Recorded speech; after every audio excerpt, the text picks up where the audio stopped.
Hello everyone, it's your favorite realtor, Erica Hernandez with RE/MAX Top Realty.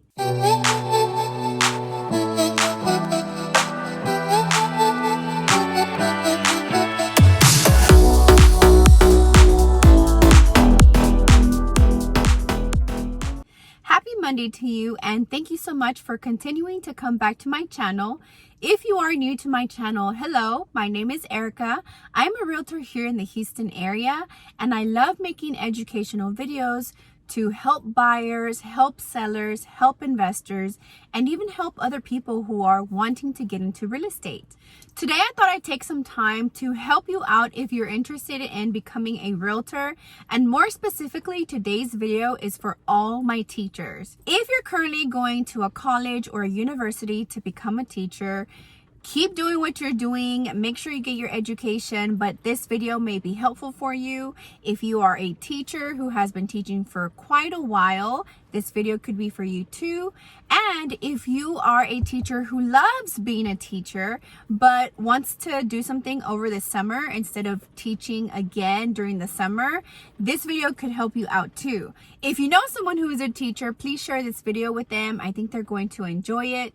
If you are a teacher and would like to learn how to become a realtor, please stay tuned. Don't forget to follow me on social media at erikahoustonrealtor, Snapchat, Facebook, Instagram, LinkedIn, and Twitter. And now I have a TikTok. Also, my website, www.erikahoustonrealtor.com. Okay guys, so the reason I'm making this video is because I wish someone would have taken the time to tell me that I could continue teaching, which is my passion, but I didn't have to stay in the classroom. I actually had to learn this the hard way by quitting my job completely and getting into this field, in which I then realized that I was still teaching and doing what I'm super passionate about. I'm not telling you should quit your job as a teacher or anything like that. I just want you to know your options. You could even continue being a teacher and get into real estate if you really wanted to, maybe doing it over the summers, doing it on the weekends. So I thought I'd just kind of teach you, since I am super passionate about teaching. I want to teach you how you can be an amazing realtor. They do say that teachers make the best realtors, and I want you to remember that.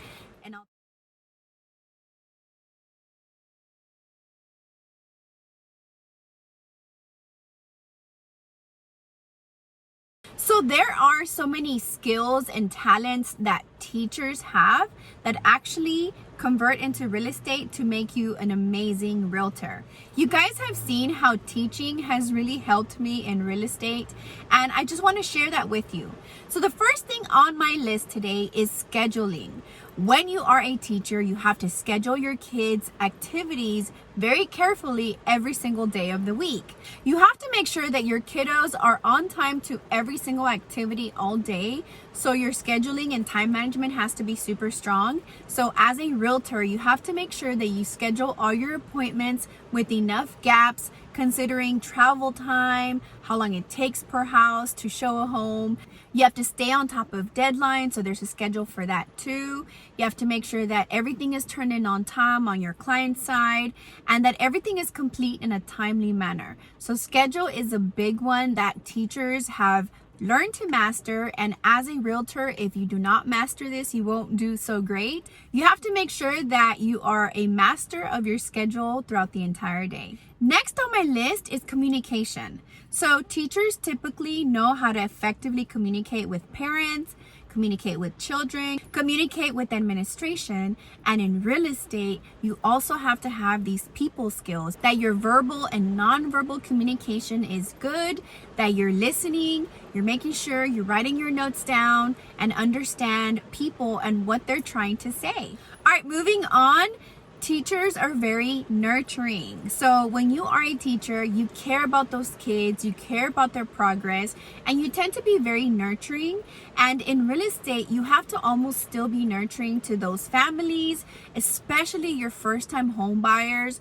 Those are your babies. You have to make sure that whatever they don't understand, that you're right there helping them, and that you're guiding them through the entire process, just doing a little extra on every single thing that you do. I feel like these type of realtors get more business, because in the end, those clients will refer you out to other people based on how helpful you were and how nurturing you were, kind of like a parent to them. You know, they're lost, they don't know what they're doing, and it's almost like you are a parent for them for that time, because you're saying, no, come on, it's okay, let's go, you know, don't be scared, things like that. So I was very nurturing when I was a teacher, and it has really helped me out in real estate. The next one on my list, I absolutely love. When I was a teacher, and teachers, you will know this too, you have to teach to different learning styles. In the classrooms, there are your auditory learners, your visual learners, there's all kinds of learners. The same thing goes for real estate. So when I'm teaching people about the buying process or the selling process, I'm bringing charts, graphs, making it interactive to where they're writing things as I'm presenting to them. Anytime that I'm doing a presentation, I'm making sure that, like in the classroom, you have to have your kids engaged.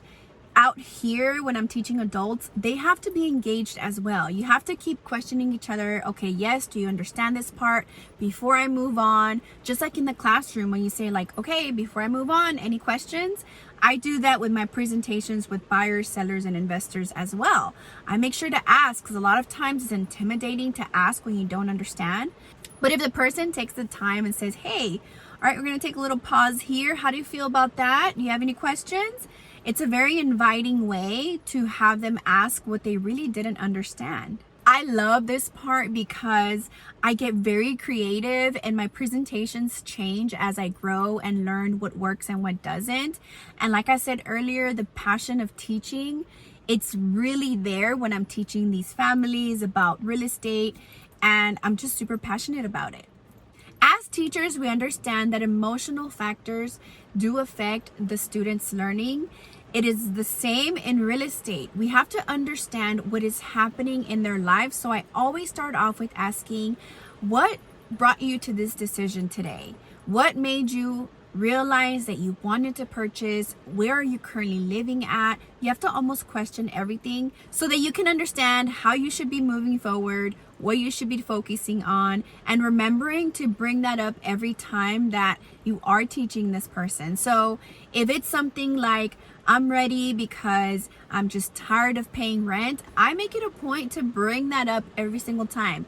Hey, you know, don't give up. Like, we have to keep going. I know it's a multiple offer situation like it's been recently, but remember you said you don't want to keep wasting your money in rent. Let's just keep going. Let's keep getting motivated.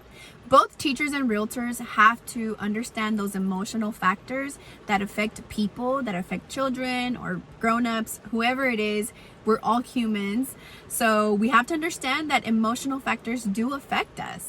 All right, so next on my list, teachers have to track the students' progress throughout the entire school year.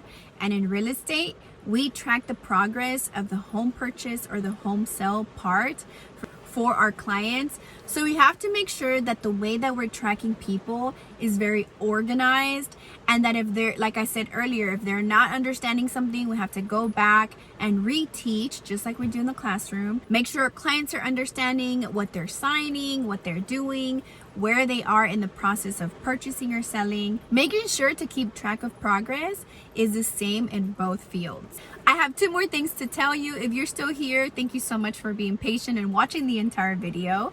The next thing I'm going to talk about is how, as a realtor, we use multiple hats. Just like I did in the classroom, teachers, you know this too.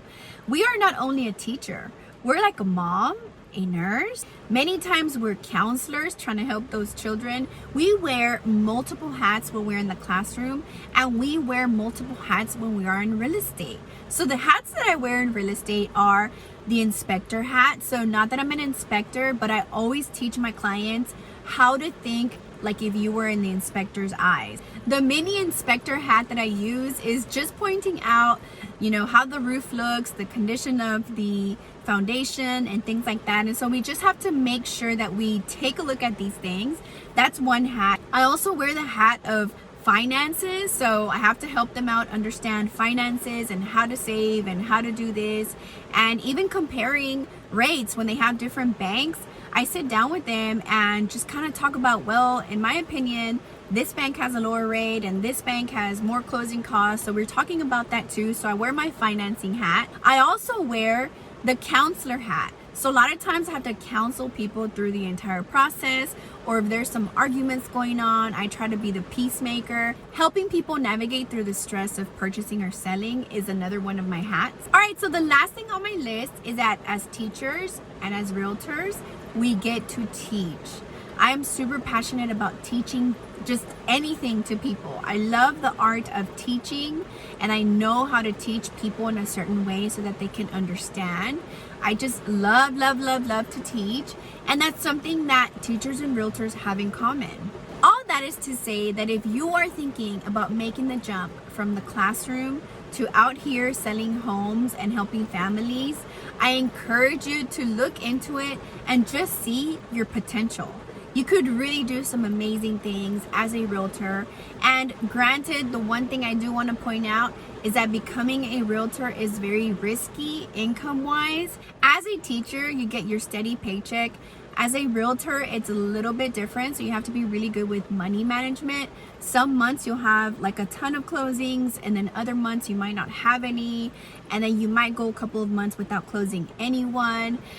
It is a little risky, but at the end of the day, for me personally, because I am really good at it, I've learned to keep it pretty consistent, and I just pay attention to the market. I'm very aware that if the market crashes or something happens to the market, something crazy, that I might be at risk of losing my job. However, I can always go back to my education, which is a teacher. So if I had to go back into the classroom, that's a type of job that is always going to be available for me.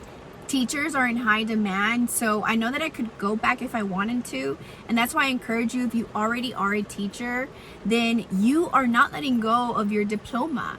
All you're doing is just taking a break. It is very rewarding to be a realtor. The families I help, the interactions I have with people, I meet people from all over, people that are coming into Texas, people that are leaving Texas, people that were referred by a friend or family, and I am a people person. It feeds my soul to just interact with people, and if you are this type of person, you could really do some great things. I really hope that you enjoyed this video. If you're still with me, don't forget to subscribe to my channel and hit the notification bell so you don't miss any other videos. And if you're considering becoming a realtor, please feel free to contact me for any of your questions. And I would love to help you out to see if this is something that may fit your lifestyle, what you're trying to do in life, or maybe the change that you might be needing. Thank you so much for watching, and I can't wait to see you on my next week's video.